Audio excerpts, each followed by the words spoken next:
कठिन है, लेकिन सत्संग करना आसान है।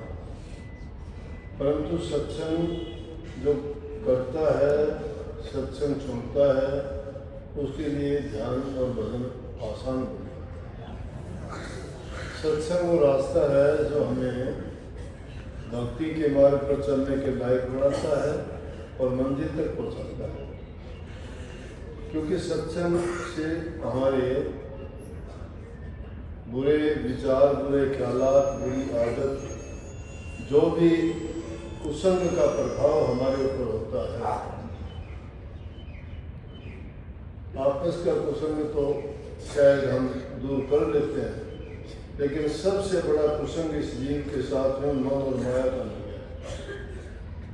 और मन और माया की गांठ जब तक नहीं खुलती, जब तक के हम सतगुरु की शरण में जाके उनके उपदेश को मान के अपने जीवन को उस रास्ते पर नहीं लगाते।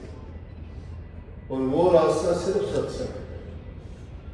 लेकिन जो आदमी सत्संग को समझता ही नहीं है, मानता ही नहीं है, जानता नहीं है, अगर वैसे ही कह दे, सत्संग की बातें आसान लगती है सुनने में, अच्छी भी लगती है, लेकिन मानना बड़ा कठिन है, उन पर चलना बड़ा मुश्किल है।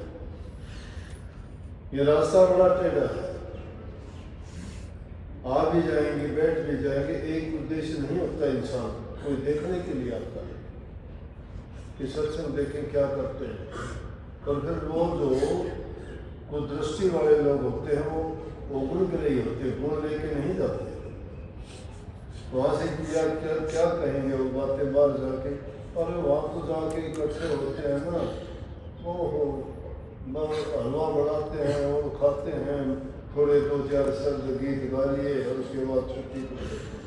उन्होंने सत्संग को जाना है कि वो अच्छाई नहीं देख सकते। नेक इंसान, गुणग्रही इंसान हमेशा, चाहे उसको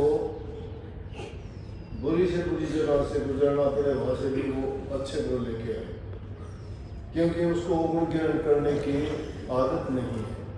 और जिसको ये आदत है बुराई देखने की, बुराई करने की, क्योंकि उसके हृदय के अंदर वही कचरा भरा हुआ है।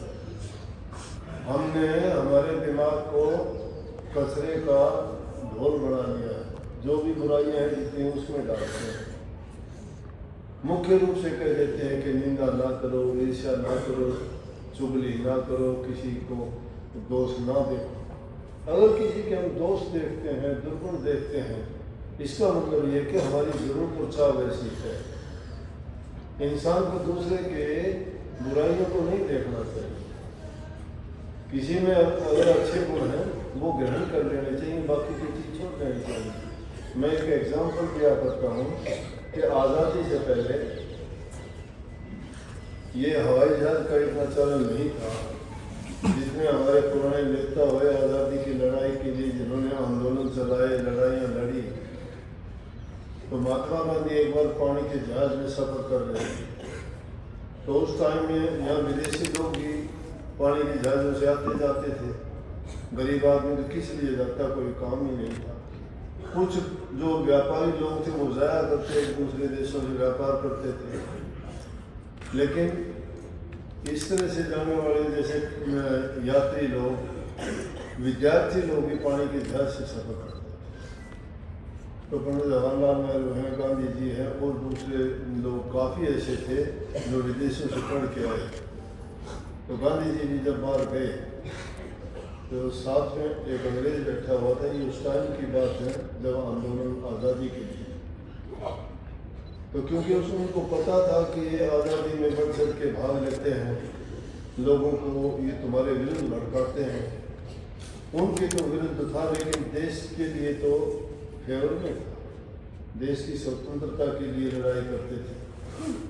तो उसने एक कागज़ लेके और कागज़ पर जो उसके मन में आया उसने बुरी से बुरी बातें लिख के 2-3 कागज़ जोड़ के उन्हें ऑल पेन लगा के जो उनको पन्नों को इकट्ठे कर दे और वो कागज़ पकड़ा दिए गांधी जी ने बड़े ध्यान से उनको सबको पढ़ने के बाद में मुस्कराए और उन्होंने उनकी पेन निकाल के वो तो रख ली और वो कागज फाड़ के पानी में डाल।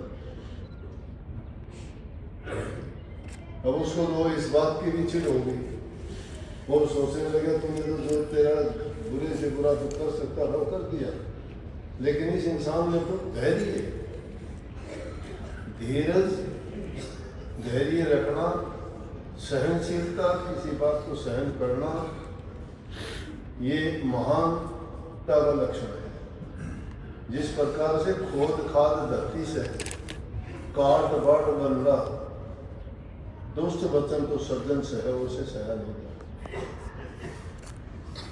कितने भी जमीन को खोदो पाड़ो, क्या क्या कर दिया, लेकिन ये कुछ नहीं करती, सहन कर लेती।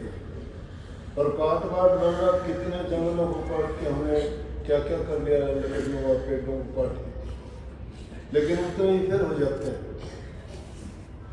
तो कहते हैं काट बाट बंद जो है वही सहन कर सकता है, लेकिन उसी प्रकार से कटु वचन अगर कोई बोलता है तो सज्जन पुरुष ही, धैर्यवान पुरुष ही, सहनशील इंसान ही, जो विशाल हृदय है वही बर्दाश्त कर सकता है। अब ऐसे लोग जो बुराइयां देखते हैं, बुराइयां सुनते हैं, बुराइयां करते हैं, सकुचित दिमाग के होते हैं, बहुत छोटा दिमाग होता है, सेल्फ सेंटर्ड जिनको कहते हो, सिर्फ अपने स्वार्थ के लिए जो काम करते हैं। विशाल हृदय वाला आदमी विशालता समुद्र में है, उसमें मगर मछली है, छोटी मछलियाँ भी हैं, बड़ी मछलियाँ भी हैं, एक दूसरे को खा जाती हैं, एक दूसरे के दुश्मन भी हैं, लेकिन उसी में रहती हैं। वो विशाल समुद्र सबको संभाल लेता है, उसी में वो गंदगी करती है, उसी में जीती है, उसी में खाती है। पानी कभी विशालता नहीं होता, कभी बुरा नहीं होता, उसमें बदबू नहीं आती, पानी विशालता का लक्षण है। इसी प्रकार से जो विशाल हृदय वाले हैं, उनके हृदय से ऐसी बुराइयों की बदबू नहीं निकला करती। ये छोटे दिमाग, छोटी जो ये होती है ना, अपने जोड़ी बोलते हैं, क्या समझते हैं, छोटे पॉन्ड्स जिनमें थोड़ा पानी होता है, उनमें अगर दो चार बगुले भी मिल जाए तो भी वो पानी गिरला जाता है, मिट्टी में मिला जाते हैं, उसमें वो बर्दाश्त नहीं कर सकता। ये विशालता की बात थी। गांधी जी ने आलपिन तो लेके अपने कोट में लगा ली, कागज फाड़ के फेंक दी। वो पूछने लगा कि आपने इस पिन को क्यों नहीं पढ़ा? बोला वो कागज मेरे किसी काम के नहीं थे, ये पिन मेरे काम आए। मतलब बुराइयों में भी उन्होंने अच्छाई निकाली। इंसान की सोच पर निर्भर करता है। जब तक इंसान की सोच नहीं बदलती ना, इंसान के पास कुछ भी हो जाओ वो भिखारी है। और जिस इंसान की सोच अच्छी है वो दाता है, वो बादशाह है। ये हालत यार किसी फकीर की हो सकती है, क्योंकि वो परमात्मा का लक्षण है। जिसके पास कुछ भी वो मालिक की रजा और मौज में रहना चाहता है। तो सत्संग हमें सिखाता है कि हमें किस प्रकार से अपने जीवन को अच्छा बनाएं, और उसके लिए सबसे पहली और बड़ी बात है इंसान का चरित्र अच्छा। चरित्र में एक चीज नहीं आती, चरित्र में सब चीज आती, सब चीज आती है, वो चरित्र है। कभी एक छोटी सी बात के लिए चरित्र को ये मानते हो कि कोई काम वासना में गिरा हुआ है, वो गिरा हुआ है, नहीं। काम वासना तो एक प्रकृति की दी हुई चीज है, वो हर जीव में है। लेकिन चरित्रवान समय के अनुसार जरूरत के मुताबिक जो चीजों का उपयोग करता है कोई बुरा नहीं है। प्रकृति ने नियम बनाया, अगर वो नियम तो सृष्टि का विनाश हो जाएगा, चलेगी नहीं। काम महाराज की सृष्टि की रचना खत्म हो जाएगी। लेकिन चरित्र में क्या होता है कि इंसान सच्चा हो, दूसरे का मददगार हो, किसी को किसी प्रकार की दुख तकलीफ ना दे, किसी के रास्ते में अच्छे काम करने वाले के रास्ते में बाधा ना बने, गरीब दीन दुखी की सहायता मदद करे, जो उससे बन पड़ता है तन से मन से वचन से हर प्रकार से वो उसकी सहायता करे, उसको सुख पहुँचाए। वो इंसान चरित्रवान है, गुणवान है, वो दूसरे को शांति दे सकता है, वो प्यार देता है। और प्यार जिसको मिलता है वो सब दुखों को, तकलीफों को, बुराइयों को भूल जाता है, छोड़ देता है। इसीलिए संतों ने प्रेम का पाठ पढ़ाया। मेरा ने सारी जिंदगी यही गीत गाएरी, मैं तो प्रेम दीवानी, प्रेम दीवानी। तो प्रभु के प्रेम में दीवाना हो जाता है, क्या जरूरत है? कोई देखता थोड़ा है। इंसान को इन चीजों के कारण गिरावट आ जाती है, जिसका चरित्र ऊंचा है, वो घर में भी अच्छा है, समाज में भी अच्छा है, वो सत्संग में जाए, जहाँ कहीं जगह पे जाएगा उस जगह पे वो जाके नेक काम करेगा। जो आदमी नेकी से चलता है वो नेकी के रास्ते पर आगे ही बढ़ता चला जाता है, कभी गिरावट नहीं आती। लेकिन जो आदमी बस लालची हो जाता है, स्वार्थी हो जाता है, वो आदमी गिरता ही चला जाएगा, उठेगा नहीं। क्यों? उसकी चाह उसको उसी दायरे में रखेगी, घेरे रखेगी। त्याग इंसान को विशालता की ओर लेके जाता है, उसको छोड़ दिया वहीं पे। कितने साधु फकीर महात्मा, अब तो समय दूसरा आ गया, फकीर क्यों कहते हैं कि हमें उनसे जो सवाल करते थे कि महात्मा जी कहाँ के रहने वाले, जो हम तो रमते राम हैं। रमते राम क्या है? क्योंकि फकीरों की आदत थी एक जगह रह के वो त्याग में जीवन था उनका। अब इस युग में संतों ने ये रास्ता इसलिए बताया कि अगर कोई त्याग करता है, अकेला त्याग करके बैठ जाओ, क्या फायदा। लेकिन संत दुनिया में आते हैं, गृहस्थ में आते हैं, और वो गृहस्थियों में रह के ही उन्हीं की तरह से जीवन जीते हुए उनको सही रास्ता दिखाते हैं कि गृहस्थ रुकावट नहीं है। गृहस्थ भक्ति में रुकावट नहीं है, सहायक है। क्योंकि इंसान की जब तक मौलिक जरूरतें पूरी नहीं होती तो उनके लिए तड़पता फिरता है। भूख लगती है, रोटी के लिए इंतजार करोगे अकेले हो तो कि कोई मुझे रोटी दे जाए, या ढूंढते फिरोगे मुझे कुछ पेट भरने के लिए मिल जाए।